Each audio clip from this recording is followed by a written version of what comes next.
Hi everyone, my name is Willow Rose Moondancer. Welcome to my channel.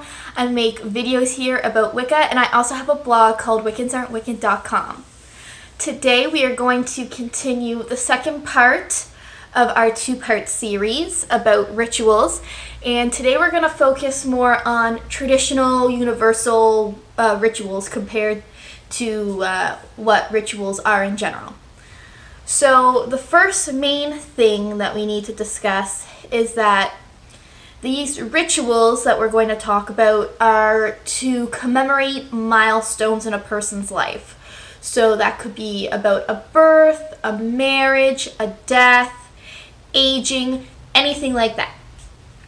And so that's the main point of today. So now we're going to start talking about sorry, there's a piece of fur. We're going to talk about specific types of these rituals. So, then this little bit is going to be about like birth and children. So firstly, we have welcoming a new life. So this is a birthright. This is a time where parents and possibly other Wiccans will all come together and ask for the goddess of birth and motherhood to watch over the child and the pregnancy. Then we have a naming ceremony. So this is another birthright. It's when you name a child in front of your deities. So you ask your deity to give guidance to your child.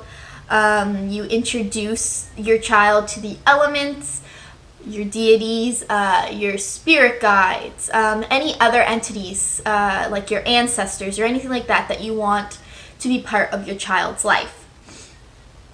And then it's also thought as common as anybody, whether that is physical being in your ritual, like coven members, or the elements or the deities or ancestor or anything, they're all kind of expected, if you will, to bring some sort of gift. So that gift could be a blessing, that gift could be a physical object that will assist that child within its life.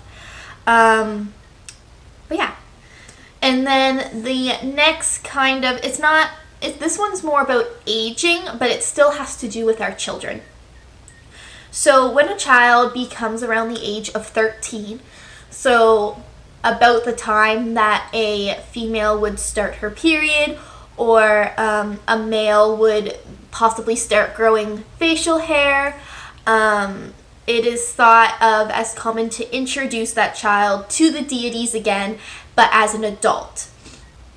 Because back in the day, if you turned 13, that's when you were an adult.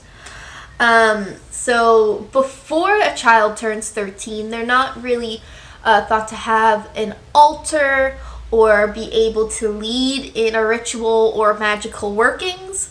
So when they turn 13, now is their time to start branching out and gathering stuff for their altars.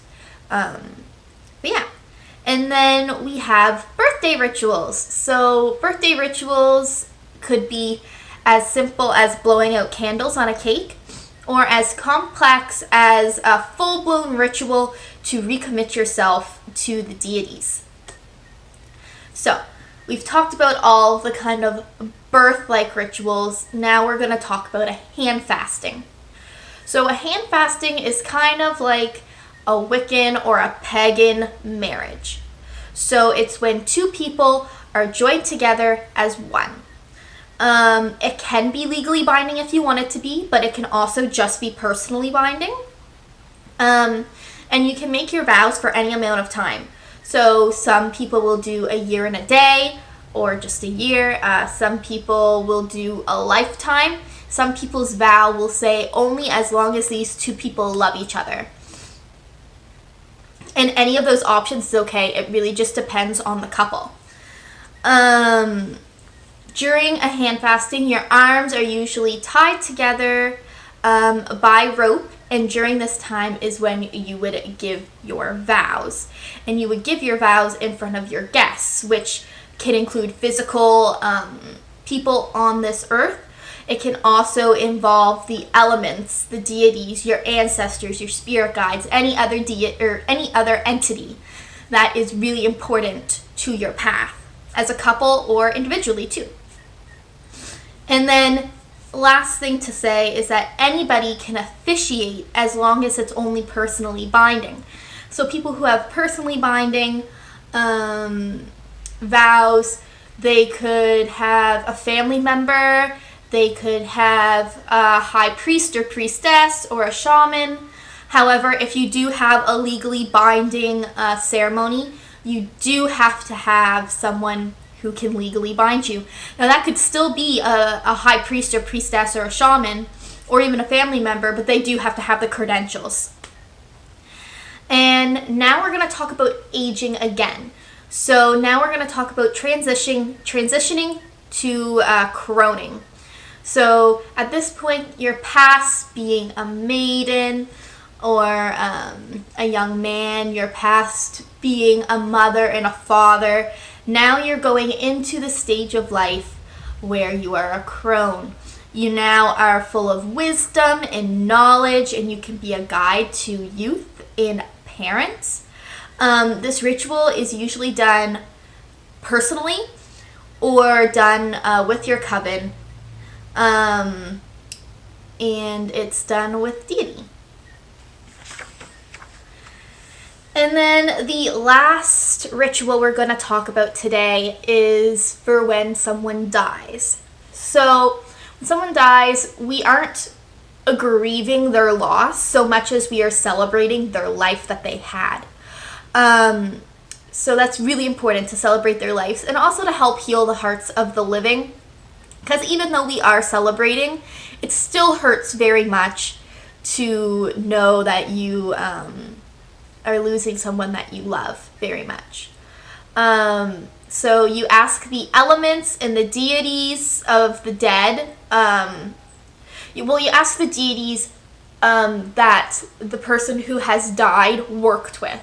So if they were Christian, you would call upon God, like their God.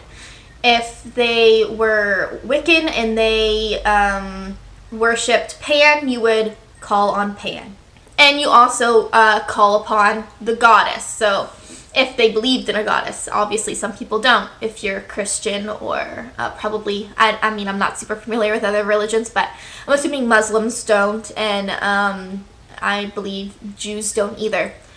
But if you're more on the pagan side, there's probably some sort of female goddess that you could also incorporate into this death rite. You ask these elements and the deities to guide your loved one to the afterlife that they believed in. So even if you believe in Summerland, maybe the loved one that passed away didn't. Maybe they believe in heaven, and that's all right. So you ask the deities that they worked with and the elements to guide them to heaven and not to Summerland. You can ask your you can ask your newly passed on loved ones, ancestors, to welcome them into their circle and to help them transition them to their new existence. And during this whole rite, you would be thinking of good memories of the newly passed. And it's really important to remember that your loved one will never truly be gone, but simply they'll just be harder to reach. And I think that's really important to remember, because whether you believe in Christianity or whether you believe in Judaism or Islam or Wicca or just paganism as a whole, every belief has a belief system of some sort of afterlife or eternal life, and that you can pray to your loved ones, or you can do divination to talk to your loved ones, or necromancy, Or for Wiccans, we have Samhain, where our loved ones come to us. So they're never truly gone. They're just harder to reach, and that's okay. Also, if you can hear the squeaking in my room, I don't know if it's picking up. It's because my bed is so old, just sitting on it makes it squeak. I'm sorry. But yeah, all in all, rituals are of celebration, even the ones that include aging or passing on.